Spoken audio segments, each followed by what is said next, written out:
Andrew Antony MP ഒന്ന് സംസാരിക്കുന്നുണ്ട്. അതുകൂടി ഒന്ന് കേട്ടിട്ട് ഞാൻ വസന്തിലേക്ക് മടങ്ങി വരാം. അതിനുശേഷം ഉണ്ടായ കോടതി പ്രൊസീഡിങ്സിലുമെല്ലാം ഗുരുതരമായ വീഴ്ച ഉണ്ടായിട്ടുണ്ട് എന്ന് മന്ത്രി തന്നെ ഞങ്ങളോട് സമ്മതിക്കുന്ന ഒരു സാഹചര്യം ഉണ്ടായിട്ടുണ്ട്.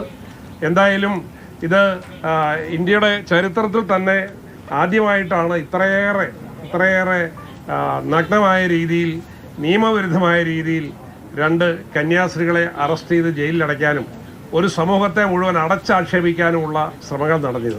അതിനനുകൂലമായി നിരവധിയായ പ്രസ്താവനകളാണ് BJPയുടെ നേതൃത്വത്തിൽ നിന്നുണ്ടായത്. പാർലമെൻറ്റിനകത്ത് അവരുടെ പ്രതിനിധികൾ സംസാരിച്ചപ്പോൾ ഉണ്ടായത്. എന്തായാലും കേരളത്തിലെ UDFും കേരളത്തിലെ MPമാരും ഏറ്റെടുത്ത അതിശക്തമായ പോരാട്ടം, അതിന് രാഹുൽ ഗാന്ധിയും പ്രിയങ്ക ഗാന്ധിയും അടക്കമുള്ള ആളുകൾ നൽകിയ അതിശക്തമായ പിന്തുണ, ആ പിന്തുണ ഇതിന് സഹായകരമായി. അതുകൊണ്ട് ഈ പ്രശ്നങ്ങളിലെ ഏതാണ്ട് ഒന്ന് പരിഹരിക്കാൻ കഴിയുന്ന നിലയിലേക്ക് ചർച്ചകൾ എത്തിക്കാൻ കഴിഞ്ഞിട്ടുണ്ട് എന്നുള്ളതാണ് യാഥാർത്ഥ്യം. ചരിത്രത്തിൽ ആദ്യം എന്ന് പറയുമ്പോൾ ഈ 2021 തന്നെ ഛത്തീസ്ഗഡിൽ തന്നെ ഈ പള്ളിയിലച്ചന്മാര് മാസങ്ങളോളം ഇതേ കേസിൽ ജയിൽ കിടന്നു. അന്ന് കോൺഗ്രസ് സർക്കാരായിരുന്നു ഛത്തീസ്ഗഡിൽ ഭരിച്ചത്.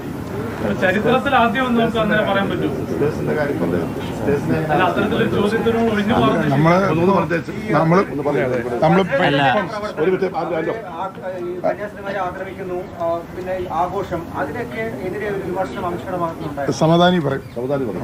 അല്ല, ഇത് കേരളത്തിലെ ഇവിടെ ബഹുമാന്യരായ നമ്മുടെ MPമാര് സൂചിപ്പിച്ച്, വളരെ വ്യക്തമായിട്ട് സൂചിപ്പിച്ച പോലെ നമ്മെ വളരെ നടുക്കത്തിൽ ആഴ്ത്തിയ കേരളം മുഴുവനല്ല, രാജ്യം മുഴുവൻ, മതേതര ഭാരതം വളരെ ഉത്കണ്ഠയോടുകൂടി നോക്കി നിൽക്കുന്ന. എന്തായാലും ഈ നിമിഷം നമ്മുടെ മുന്നിലേക്ക് വരുന്ന വാർത്ത പ്രതീക്ഷ നൽകുന്നതാണ്, ആശ്വാസം പകരുന്നതാണ്. നമ്മുടെ രണ്ട് കന്യാസ്ത്രീകൾ കഴിഞ്ഞ 7 ദിവസമായി ഛത്തീസ്ഗഡിലെ ജയിലിലാണ്, മനുഷ്യക്കടത്തും നിർബന്ധിത മതപരിവർത്തനവും ആരോപിച്ച്. എന്തായാലും ഇപ്പോൾ കേന്ദ്ര ആഭ്യന്തര മന്ത്രാലയം ഇടപെടുകയാണ്.